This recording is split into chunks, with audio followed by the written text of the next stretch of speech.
Hey campers, I got my cone head on today. Anyway, it is raining and snowing and we're getting that big atmospheric river, it's pounding the mountains for sure. It's supposed to rain, which is good. Anyway, so kind of want to talk about I don't want to get super into microbial medicine or inflammation today, but we're going to talk about problems that arise due to overgrowth of plants. And I kind of learned some of this stuff from different people, brilliant people, along the course of my path. And obviously when I had brain cancer, and I had amazing people, that I could turn to that are no longer, kind of on this planet, as well as other people that I worked with and had small clinics with, and doing energetic and structural medicine. So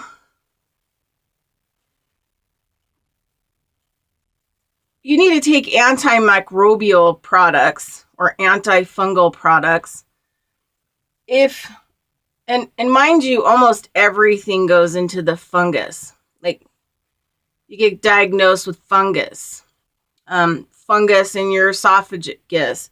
And I'm not saying, the chemtrails have a lot of weird funguses in them. There are people that have tested that in labs.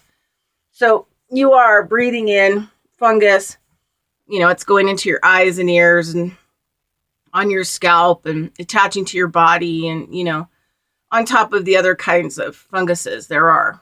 And then there's this whole mindset of, but there's way more than that. And so they put you on antimicrobials, antifungals, and coconut oil and stuff like that is really good. It's antimicrobial. So is honey. Honey can be an antimicrobial as well, antibacterial.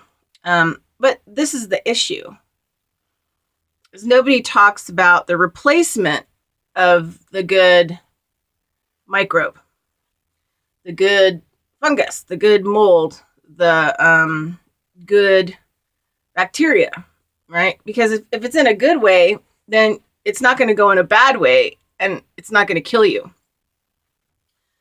So these concepts are like, unless you're like super out of the box, researcher, alternative medicine kind of a thing, farming. These things work in farming. We use this kind of stuff in farming, like, biodynamic farming. You have like some kind of disease that's attacking your plants or your soil or your water, and you move in with, something that you try to stay away from the anti because you don't want to kill the good microbes that are there. And you want to encourage the good microbes, or the good microbes that have gone bad into a bad cycle, back through the process into a good cycle, right? In American thinking, it's kill, get rid of, destroy. Not a whole lot of restoration and regeneration going on. So today we're just going to kind of briefly talk about microbes gone bad into a different form, plant life, right? So everyone has candida in their body, the candida, microbes, and you have to realize in nature, these are specific things that are used for specific reasons. And the microbe has, cycles, just like seasons have cycles. Some of the cycles are degenerative. Some of the cycles are restorative.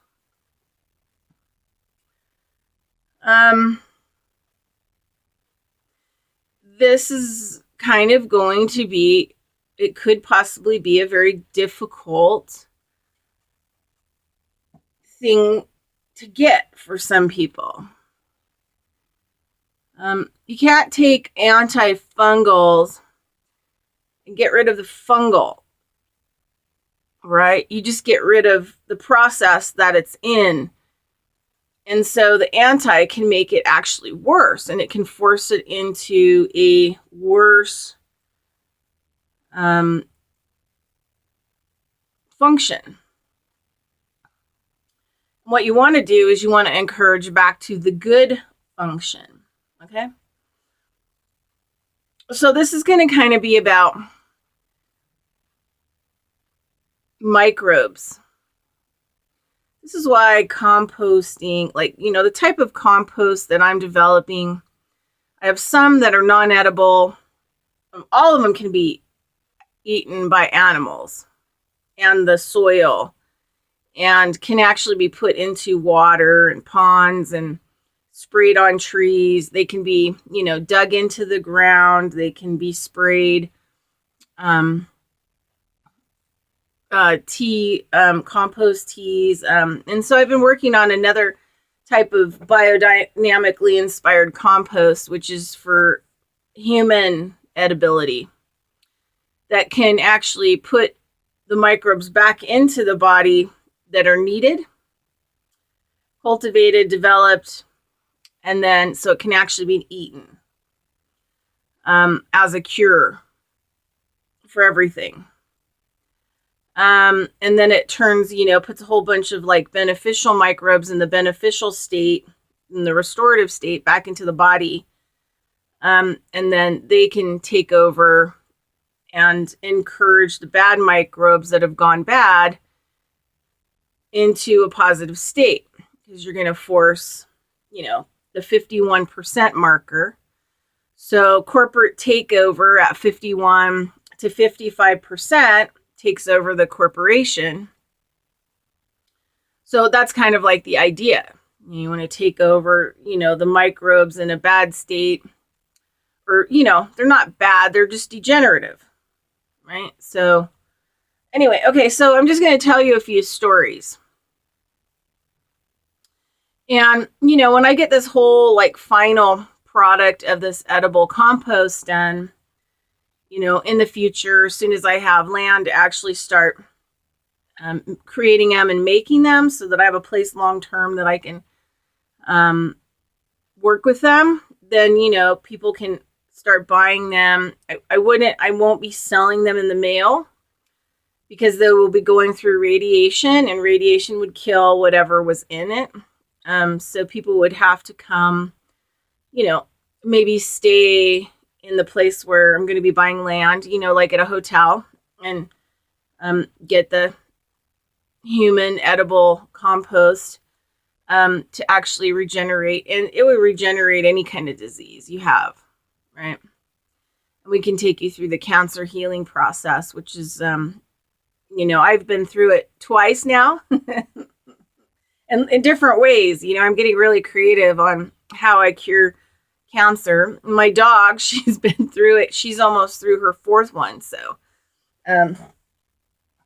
yeah, the tumor in her gut that's been attached to her lungs is almost gone. And it's been awesome, because like all the fluid and the, respiratory stuff is all, diminishing. So it's good. But long term is, after you've gotten through those processes, is to start eating the compost, like once a year. And I hope to be able to teach people also how to do it, so that they can actually heal people, right? Because, the thing is, we need to take the money out of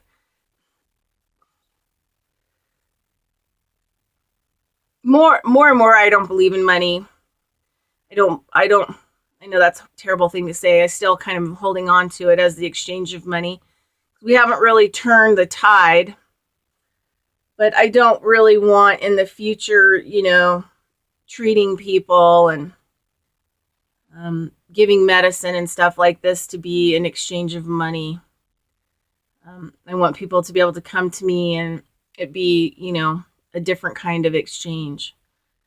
Okay, so with that said, I'm doing these simple videos to kind of so people can explore ideas about their health that not even alternative medical people know, not homeopathics, not alternative doctors. They don't really understand. A lot of them are still stuck on, generating supplements and diets. And I mean, that's just a small percentage of health and understanding of your, biological machine. Okay, so I'm going to tell you kind of a couple stories. First, I'm going to tell you a story. And then I'm going to link it with some other work.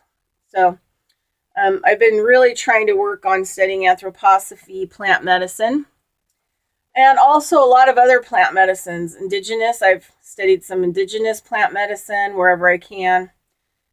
Ultimately, my long-term goal is to be 100% soil restoration, land restoration, with native plants, medicinal plants, and making and crafting my own medicines.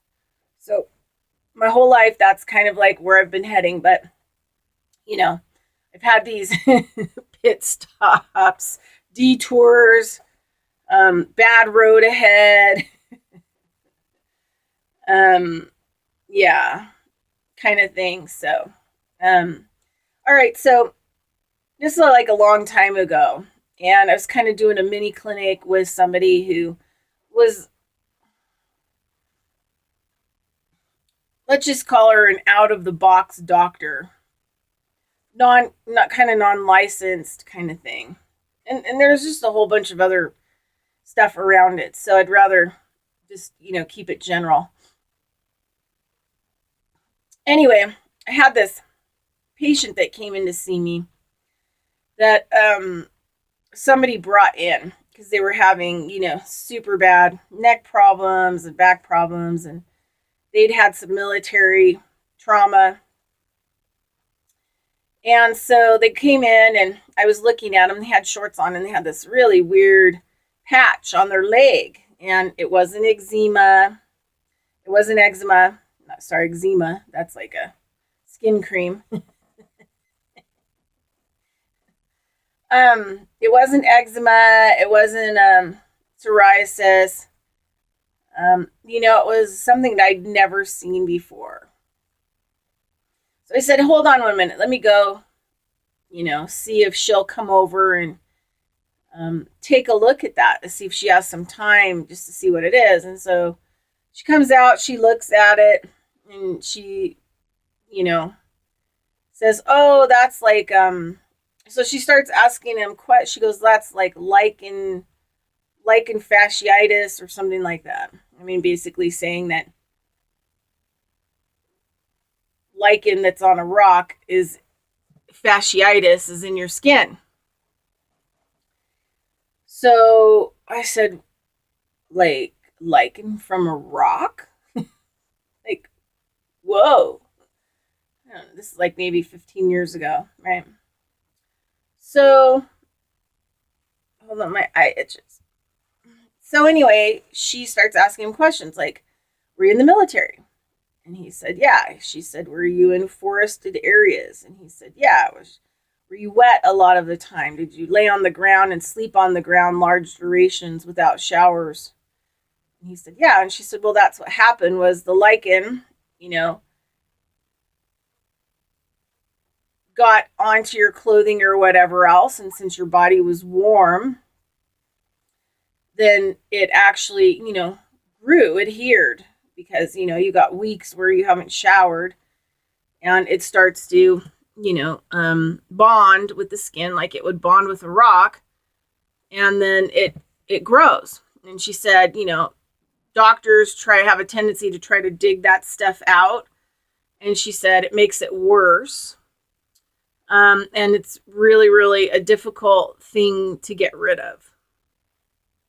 And to be careful with it because, obviously it can spread. So that kind of started my journey down the road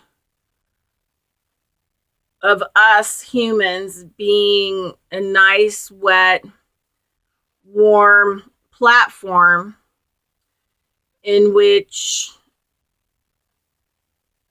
plants in the environment can go rogue. So you've got things like different kinds of cancers can be molds, fungus, streps, staphs, candidas in the fungus, right?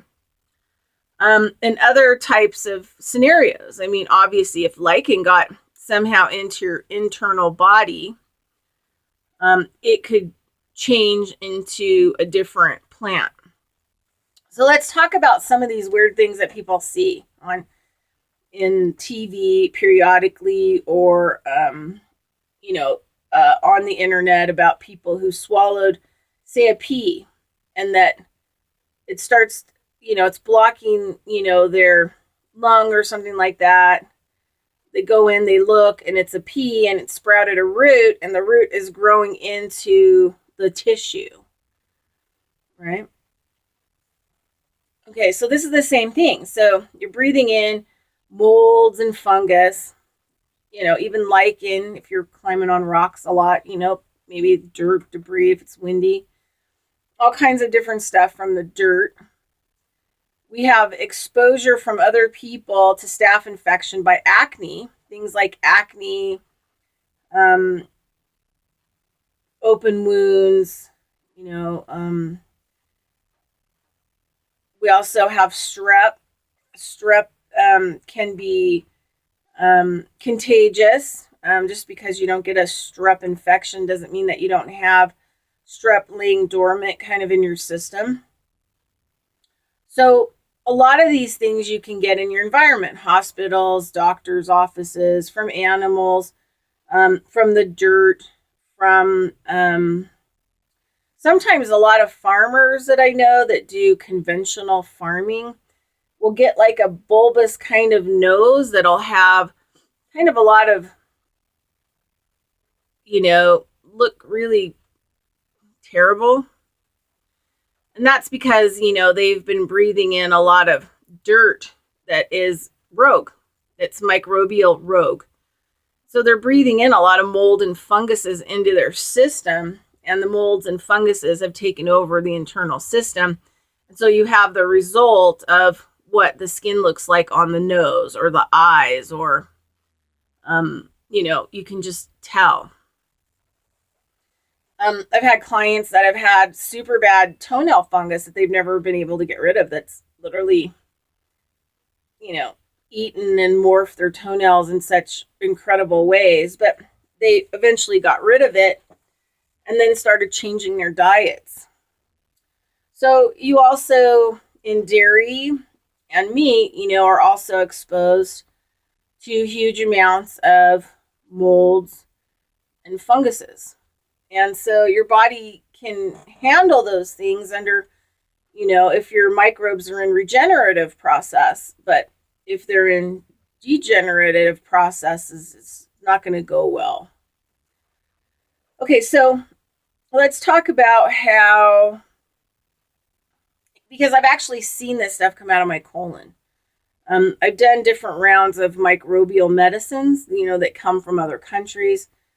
And so when I take the microbe medicines, it's the regenerative side of the microbe. And the microbe goes in, and then it talks to the specific microbes that it's dealing with, say the strep microbes. And it helps them to change their tune and go into another process. For example, I've had root masses come out of my colon. Different kinds of microbial medicines and treatments. Root masses that have been green, root masses that have been yellow, root masses that have been white, and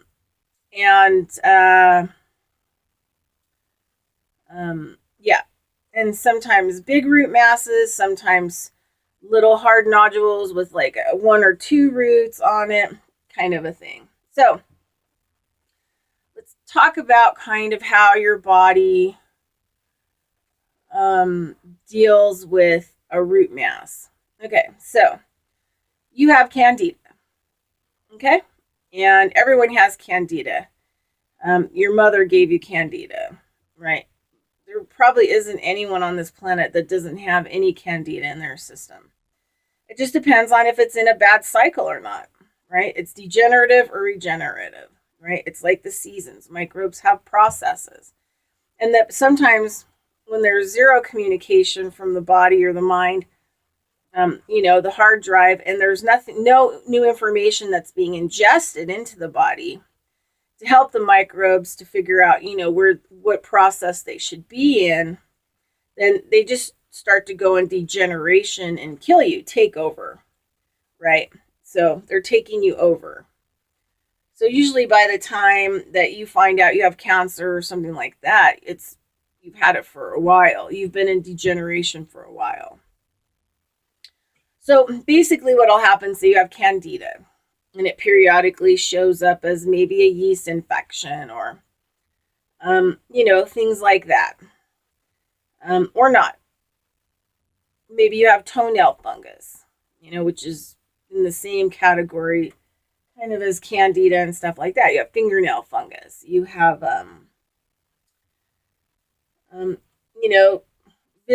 visible types of fungus kind of going on.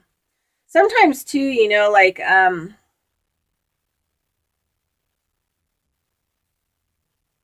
there's when people's eyes, the white parts start to get yellow. It really, when it gets really yellow, you're in some serious liver SHIT. You're in big liver trouble. But there's a point where it's kind of in the process where there's a yellowing that takes place. And when I see that, I would be like, there's some kind of strep going on in the body, which signifies to me that, in the near future, you're probably going to have some kind of gangrene, like in your gallbladder or liver or somewhere else, because the eyes are showing that yellow color. Yellow to me kind of falls into that strep area. Staph is kind of on the white side. And then the fungus can kind of be yellow. And the green is definitely major infection, where the microbe is gone, that far. So, see, for example, you have candida, right? Fungus. And, periodically you have a yeast infection or whatever else, and you get rid of it with antibiotics. Well, over time, that yeast or that fungus isn't going to be able to rotate through its cycle, because there's a high side, a regenerative side, and there's a low side, a degenerative side. So you keep taking things to kill it, to get rid of it. You keep eating a lot of sterile food in your diet, cooked food. You're not really out in nature. You don't really have any relationship with healthy bacteria or microbes.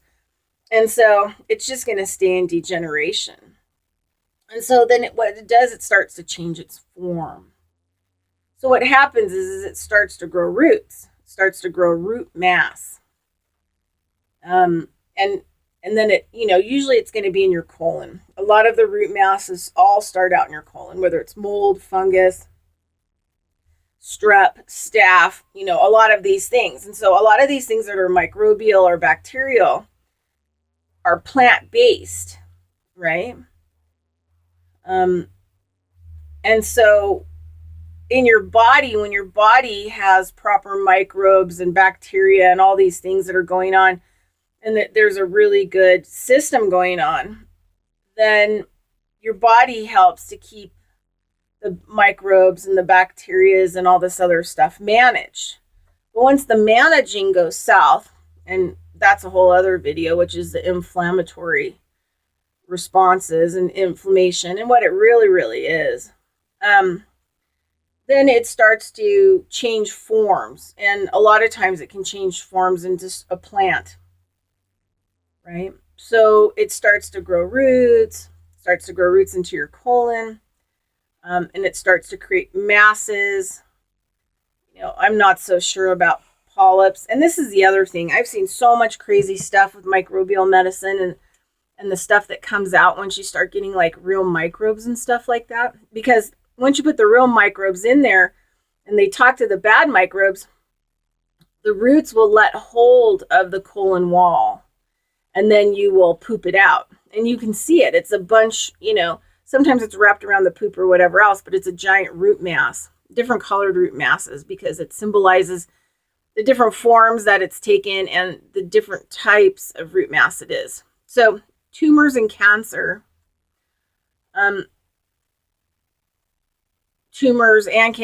are all different kinds of base level microbes that have gone bad. And the colors of the root systems and the masses that come out are a pretty clear indication of what type it is that's gone rogue. Mold, fungus, all this other stuff. So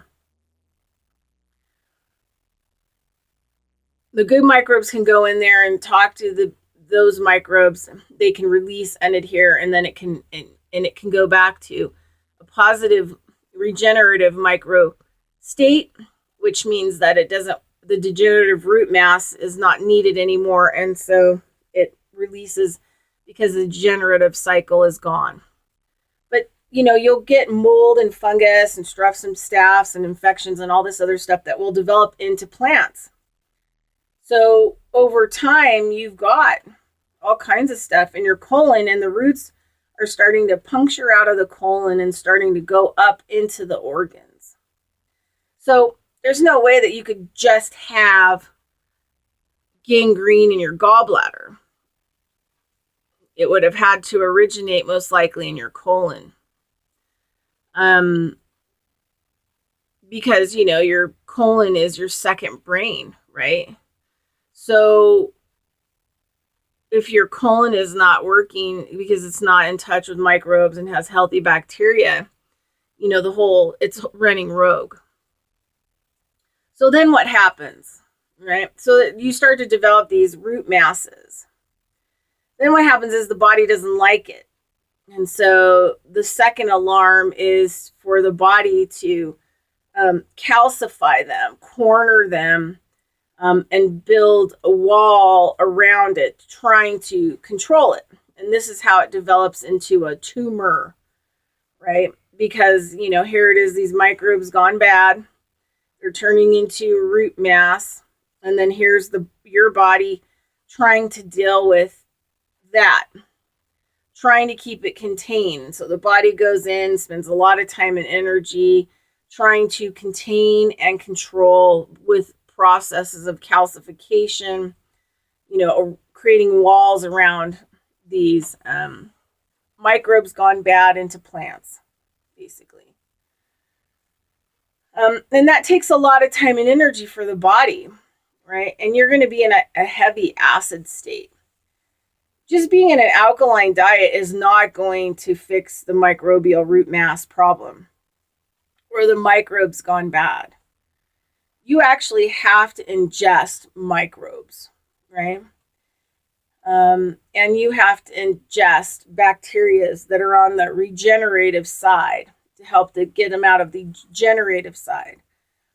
And that is the bottom line. The number one way that can happen is to start cleaning up your yard from chemicals and getting it into a symbiotic relationship and a full circle backyard food production where you're making your own compost. You might have chickens or ducks or whatever else, and they're eating the bugs and digging up the dirt and pooping on it and fertilizing it and adding microbial mass to start curing the sterilization of the environment. Now, there's a point where there's too much degenerative microbial mass, and that would be like a cattle feedlot, where there is no soil or grass or anything absorbing the urine and the poop from an animal, and then it's way rogue and degenerative. So there's no possible way that those cows that you eat in commercial meat are going to be any way beneficial for you, because the microbial mass in those cows was degenerative. And I've read books that talks about how, these bad ways of farming, especially animals, the farmer has it to the exact moment that they know that those animals are dying from serious, serious health problems, cancer, because they're in a degenerative microbial environment. And so they're dying usually at the point of being slaughtered. And then you ingest that. And what do you think is going to happen to you? That stuff, that degenerative microbial mass now is in your system, making your system into a worse situation. So, I don't want to get into like a huge amount, but I just wanted to get into that in order to actually heal your body, because your body is the same as soil. And then I'll add this last story in, because I don't really know how else to talk to people, because these are, I don't want to talk to people like over their head in big language, because you're not going to understand it and you're not going to get it. So what's the point? It makes me sound better or important. You know what? The thing is, like, I want people to get well. I want people to have a good quality of life. And I want them to really understand what is going on with their basic health. All right, so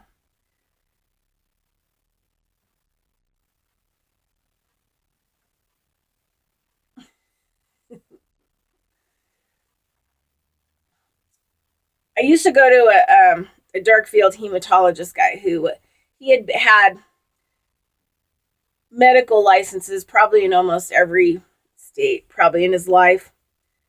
He came out of medical school about Vietnam.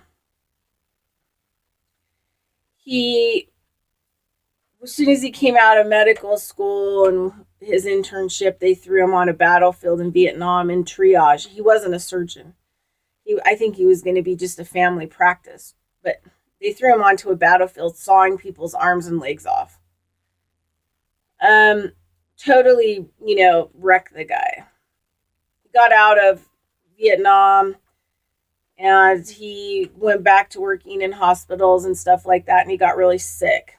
Ended up being forced to have his whole colon removed and wearing a colostomy bag,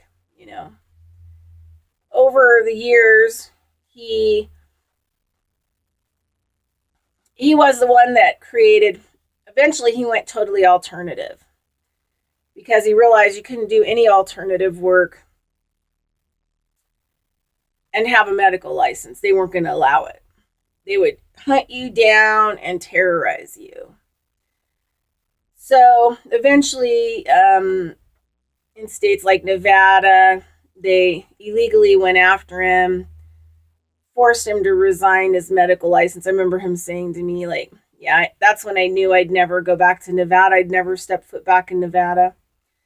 And he was the one that created the homeopathic board in Arizona and the homeopathic board in Nevada, the only two places in the country that have homeopathic boards.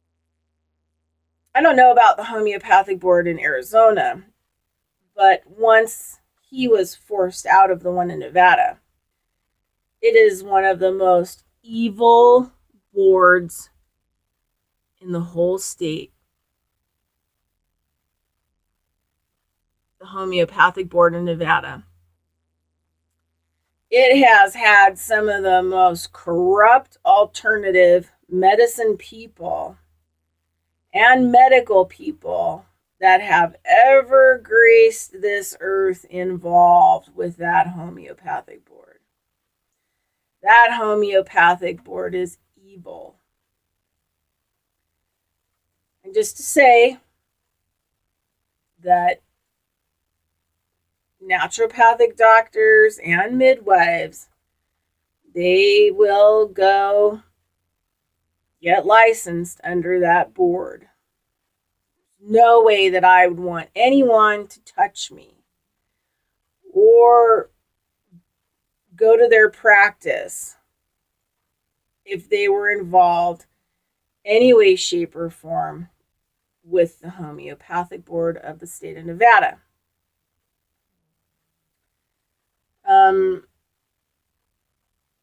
Nevada has a special license from 1919, law the Mormons created. It's called frontier medicine. Now, as an alternative practitioner, you can't do surgery on people. There's no plastic surgery or anything else like that. But underneath that, you can do pretty much whatever you want to do.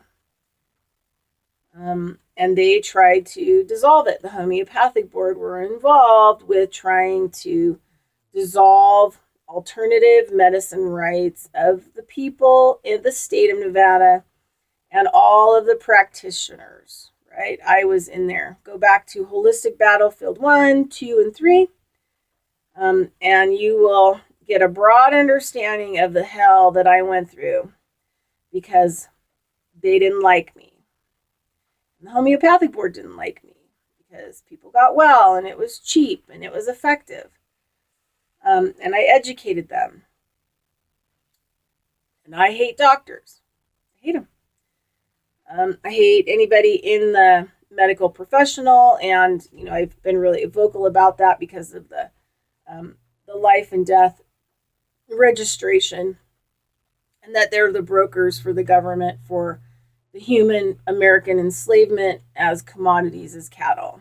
And so I've been on lots of radio shows talking about that. So anyway.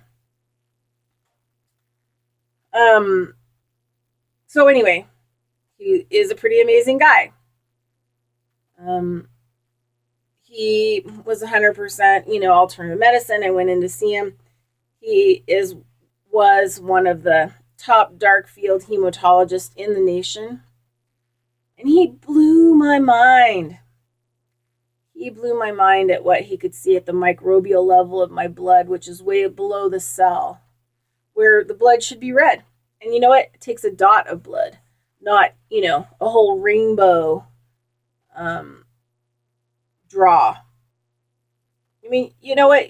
You're never going to really know what's wrong with the cell unless you look at what's going on below the cell in the microbial layer.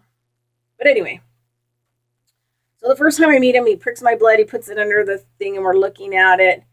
And you're like, whoa, it looks like, the universe, the stars, and satellites moving along and all this other stuff. And you can tell if people are psychopaths at the microbial layer of their blood. There are visual indications that show that in the blood. There are visual indications that show people's mental, emotional, physical, and spiritual processes in their blood at the microbial layer. But one of the things I'm going to talk about right here is that, I saw these little teeny microbial worms, going, swimming by. And I was like, oh my gosh, I'm so sorry. I see those worms and, I haven't done, a parasite cleanse in a really long time. And he goes, no, you don't have a parasitic problem. And I was like, well, what are those worms? And he said, well, those are microbes.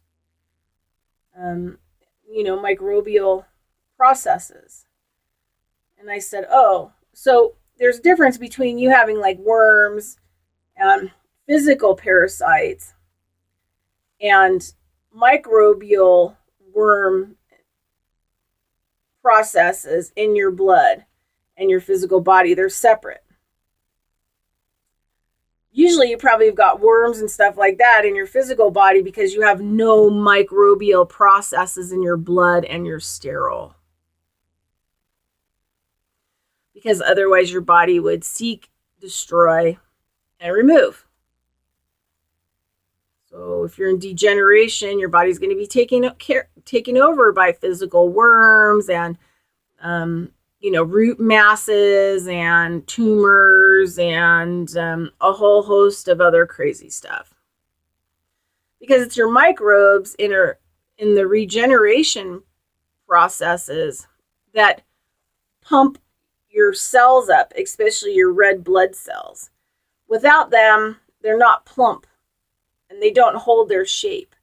Without the microbes being in your cells, the cells collapse. They no longer hold oxygen. They no longer hold water. They no longer have food to transport.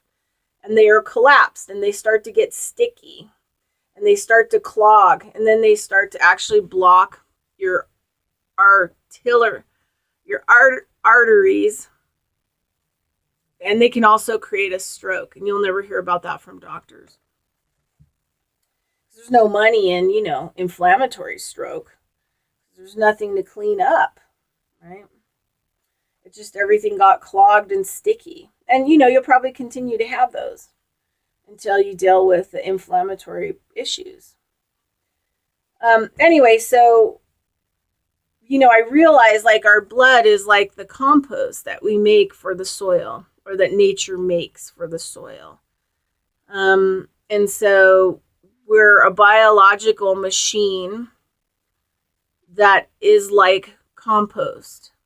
And if we don't have the microbial support to break down that compost, the compost is all the old stuff is not going to be broken down properly, and it's not going to be turned into something that is usable and viable for the body. And that then we'll end up in a constant degeneration cycle where you have too hot of a compost, which is burning up that's acid state, that's inflammatory. It's burning up the compost and killing the microbial processes, so it's not really being broken down. There's no real nutrient, there's no real regeneration that's left in the compost that really can be utilized to help soil, because everything's been cooked. So anyway, I hope this has been kind of insightful. And like I said before, I'm going to try to attempt to kind of bring more information about health.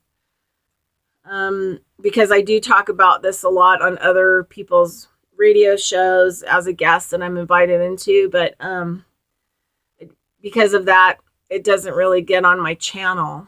So I'm going to try to attempt to get more information on my channel as it comes up, and I feel like I can talk about it. I just hate talking about the same stuff over and over again. I get bored. But I know that the public probably most of the time has never heard anything like most of what I have to say. So anyway. All right. I'm Bridget Lynn Dialog, Conscious of Economics and Urban Farm Project. Have a great day. Bye-bye.